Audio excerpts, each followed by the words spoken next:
It was supposed to be a quick stop, just gas, nothing more. But within minutes, flashing red and blue lights turned the quiet night into chaos. Officers shouted, hands grabbed, and before he could even understand why, he was in handcuffs. No crime, no explanation, just the weight of suspicion that so many have felt before. But by the next day, the tables would turn in a way no one could have imagined, and the men who arrested him would stand before him, powerless. How did a routine arrest lead to a moment that shook the courtroom? Derek Miles believed in fairness. As a respected community figure, he lived by the principle that justice wasn't just a word, it was a duty. Most evenings, he drove home in silence, letting the day's noise fade away. That night was no different. The streets were calm, the air heavy with the faint scent of rain. Pulling into a dimly lit gas station, Derek moved through the motions, unlocking the fuel cap, starting the pump, glancing at the glowing numbers. It was routine, unremarkable.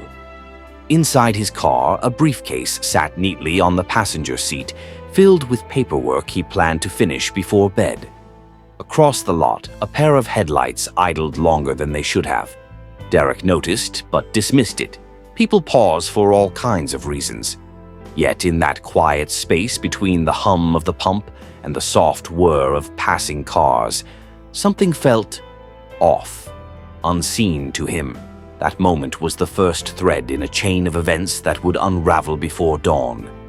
In less than an hour, the man standing here in the stillness would find himself in a place no innocent person expects to be, fighting for his dignity and for the truth.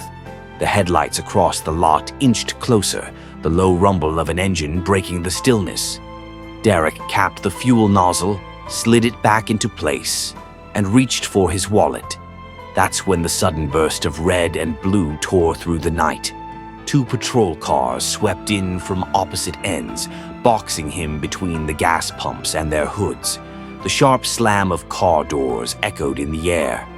"Step away from the vehicle," a voice barked. It wasn't a request, it was an order laced with suspicion. Derek turned slowly, palms visible, a lifetime of caution guiding his every movement. "Is there a problem, officer?" His voice was calm, almost too calm, masking the sting of déjà vu that came from being treated as a threat first, a human second. "Hands where we can see them," another officer shouted, already advancing. No explanation, no reason, just commands, sharp as whips. Derek's mind raced. He was wearing a suit, for God's sake. His briefcase, still on the passenger seat, was a silent witness to where he'd been that evening. One officer reached for the door handle of his car, while the other closed the gap between them. Derek's pulse quickened. "I'd appreciate it if you didn't touch my—" His sentence was cut off as a hand shoved him back. "Turn around, now!"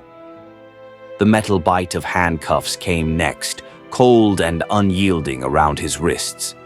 Derek inhaled sharply, fighting to steady himself. "I haven't done anything wrong," he said, his voice firm but low. The officer's smirk was answer enough. From the corner of his eye, Derek saw his briefcase slip from the seat, spilling papers onto the wet pavement. Legal documents scattered across the ground, illuminated by the relentless strobe of police lights. The gas station attendant peeked out from behind the counter, eyes wide but unmoving. Witnesses never seemed to move fast enough when it mattered. They walked him toward the cruiser, their grip tight on his arms, as if the man in a tailored suit might somehow bolt. The cuffs pinched against his skin, but it was the weight of the moment, the humiliation, the injustice that pressed hardest on his chest.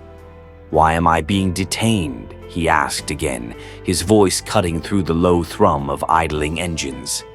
Silence. They didn't need to answer. Not to him. The night air felt colder now. Each step toward the back seat felt like a step away from the world he'd worked his whole life to be part of. He'd fought for fairness, argued for justice. And here he was, being shoved into the back of a squad car without a single charge explained. The door slammed shut, the sound final, like the clang of a cell gate. Through the tinted glass, he could still see his scattered papers fluttering in the wind, each one a piece of his dignity lying on the ground. As the car pulled away from the gas station, Derek's eyes locked on the fading neon sign in the rear view. He didn't know exactly how this night would end, but he knew one thing with absolute certainty. By tomorrow, the men in front of him would see him again, and next time, he wouldn't be the one in handcuffs. The cruiser rolled to a stop in front of the station. Derek's reflection stared back at him from the darkened window, calm on the outside, but his heartbeat was a steady drum against his ribs. The back door clicked open. "Let's go," one officer said, his grip firm on Derek's arm as if he were some flight risk. Inside, the fluorescent lights hummed overhead, casting everything in a cold, lifeless glow. Conversations dimmed as they walked him past the front desk. A few heads turned, some with the casual curiosity reserved for strangers in cuffs, others with the quick, knowing glance that said they'd already decided his story without hearing a word. They stood him in front of the booking counter. "Empty your pockets," the officer ordered. Derek raised an eyebrow, then slowly complied. Wallet, keys, a folded receipt from the gas station. The items clattered on the metal tray, each sound sharper than it should have been. The fingerprint scanner felt icy under his fingertips, its green light flickering with each print taken. "Look at the camera," the desk sergeant muttered, not meeting his eyes. A flash went off, bleaching his vision white for a moment. As they typed his information into the system, Derek's gaze drifted toward the stack of court schedules on the desk. Tomorrow's date printed in bold at the top. His own courtroom was listed, the docket already prepared, and on it, 2 familiar names. The officers chatted idly nearby, not noticing the shift in his expression. The smallest smile tugged at the corner of Derek's mouth, not of arrogance, but of certainty. The wheels of justice moved slowly for some, but for these men they were already turning faster than they knew. The cuffs bit into his skin one last time before they removed them for holding. He flexed his wrists, feeling the circulation return. The humiliation of the night was still burning hot inside him, but beneath it, a quiet anticipation had begun to take shape. Tomorrow, the roles would reverse. Tomorrow, the power would shift. And tomorrow, they would stand before him, waiting for his judgment.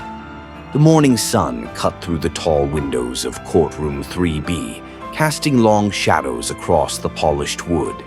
Derek sat at the bench, his black robe draped over his shoulders, the gavel resting silently at his side. The room was quiet, too quiet, as the bailiff announced the case. 2 uniformed officers entered, the same ones who had shoved him against the cruiser less than 24 hours ago. Their confident stride faltered when their eyes met his.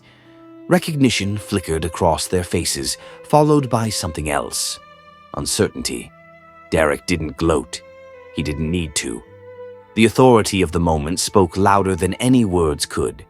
He reviewed the charges, his tone steady, professional, but every syllable carried the weight of what had happened the night before. When the hearing concluded, he offered no speech, no lecture, just the quiet, undeniable reminder that the system they thought they owned could also hold them accountable. Later, as the courtroom emptied, Derek sat for a moment in the stillness. He thought about how quickly the tables had turned for him and how rarely they turned for others. His story was an exception, not the rule. For millions, there would be no reversal, no justice served the next day. Racism isn't always caught on camera. It isn't always met with poetic justice. More often, it lingers, silent, systemic, waiting for its next moment to strip someone of their dignity. So the question remains, how many more lives will be upended before we decide that enough is truly enough?